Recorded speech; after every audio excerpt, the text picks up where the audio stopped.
मैं doctor Ashok Sarin, senior consultant nephrology, Apollo hospital Delhi से बोल रहा हूँ, जहाँ मैं 25 साल से काम कर रहा हूँ, किडनी स्पेशलिस्ट। मैं पिछले वीडियो में ऑलरेडी इन ब्रीफ आपको बताया था कि किडनी डिजीज़ से सबसे पहले मैं इंपॉर्टेंट बात आपको बताना चाहता हूँ कि मैं हर मरीज को किडनी डिजीज़ से बचाना चाहता हूँ, क्योंकि किडनी डिजीज़ से बचना इतना मुश्किल नहीं है। इसका मेन रीज़न ये है कि हमारा जो लाइफस्टाइल है वो ख़राब है, जिसकी वजह से हमको डायबिटीज़ होता है, हम वेट बहुत बढ़ा लेते हैं, हम उल्टा सीधा खा के मीठा तला आलू चावल, और डायबिटीज़ हो जाता है, हाई ब्लड प्रेशर हो जाता है। तो हमें वेट कम करना है, हमें आलू चावल मीठा नहीं खाना है, और हमें अपना रेगुलर चेकअप कराना है। अगर हमें शक भी है, अगर हमारी फैमिली हिस्ट्री है शुगर की, हमारे घर में किसी को डायबिटीज़ है, तो हमें अपना रेगुलर चेकअप कराना चाहिए। अगर हमारा वेट ज़्यादा हो गया है तो हमें शुगर चेकअप कराना चाहिए। खाली पेट शुगर हमारा फास्टिंग 100 मिलीग्राम % होना चाहिए। खाने के 2 घंटे बाद शुगर 140 मिलीग्राम % होना चाहिए।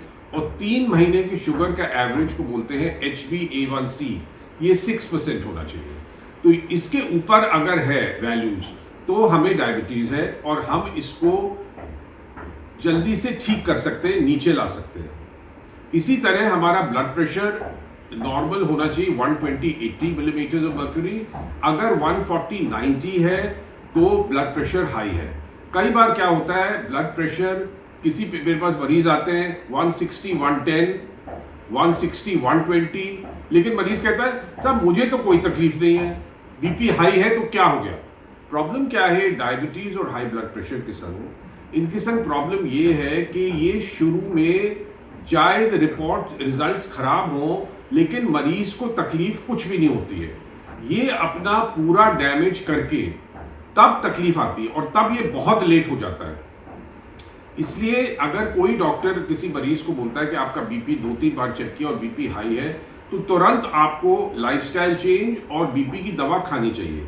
इसी तरह शुगर अगर हाई है और एक्सरसाइज और डाइट से नीचे नहीं आ रहा है, तो फिर आपको शुगर की दवा लेनी चाहिए।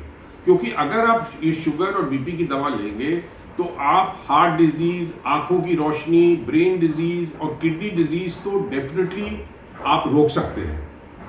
तीसरी बात, कई बार किडनी में बीमारी होती है, प्रोटीन आता है यूरिन में, तो उसकी और डिजीजेस इम्यूनोलॉजिकल होती हैं। तो अगर आप किडनी डॉक्टर के पास जाते हैं, किडनी स्पेशलिस्ट के, और वो किडनी बायोप्सी एक छोटा सा बाल जितना पीस निकाल के उसको चेक करते हैं, उससे हमें किडनी में क्या बीमारी हो रही है असली तौर पे हमको पता चल जाता है, और उसका हम तुरंत इलाज करके उसको ठीक कर सकते हैं। तो बहुत से ऐसे पेशेंट्स हैं जो बिल्कुल ठीक हो सकते हैं, और वो सीरियस स्टेज पे, डायलिसिस और ट्रांसप्लांट वाली स्टेज पे पहुंच ही नहीं पाते, क्योंकि हम उसको पहले ही ठीक कर लेते हैं। फिर किसी पेशेंट को किडनी डिजीज है, किडनी स्टोन है, तो एक तो हमारा देश बहुत गर्म है और हम लोग पानी कम पीते हैं। अगर स्टोन हो गए तो उसकी दवा भी होती है, और हमें पानी स्पेशली गर्मियों के टाइम पे हमको पानी सबको ज़्यादा पीना चाहिए, क्योंकि हम लोग स्टोन बेल्ट में आते हैं और हमारे स्टोन बनने के चांसेस ज़्यादा हो जाते हैं। तो स्टोन्स अगर ज़्यादा होंगे और ब्लॉक करेंगे तो किडनी को नुकसान करेंगे।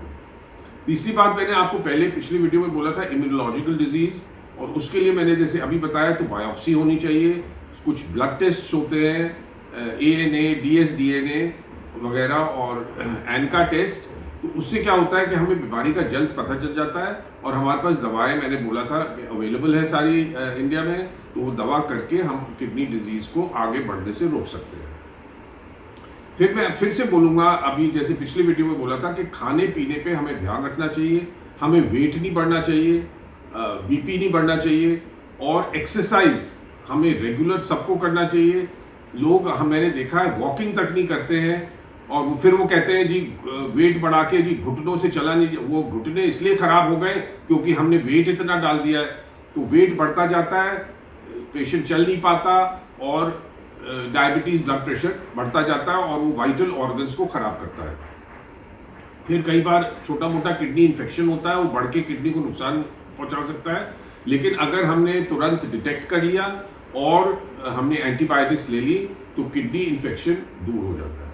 तो मैं फिर से समराइज करके बोलूँगा कि किडनी डिजीज़ से घबराना नहीं है। अगर शुरुआत में हमको पता चल गया तो तुरंत एक्शन हो सकता है, रिवर्स हो सकता है। और हमें बार बार ये नहीं सोचना है कि डायलिसिस और ट्रांसप्लांट, हमें ये सोचना है कि हम डायलिसिस और ट्रांसप्लांट से कैसे बचें, अपने आप को हेल्दी कैसे रखें। और किडनी और हार्ट का बहुत क्लोज संबंध है।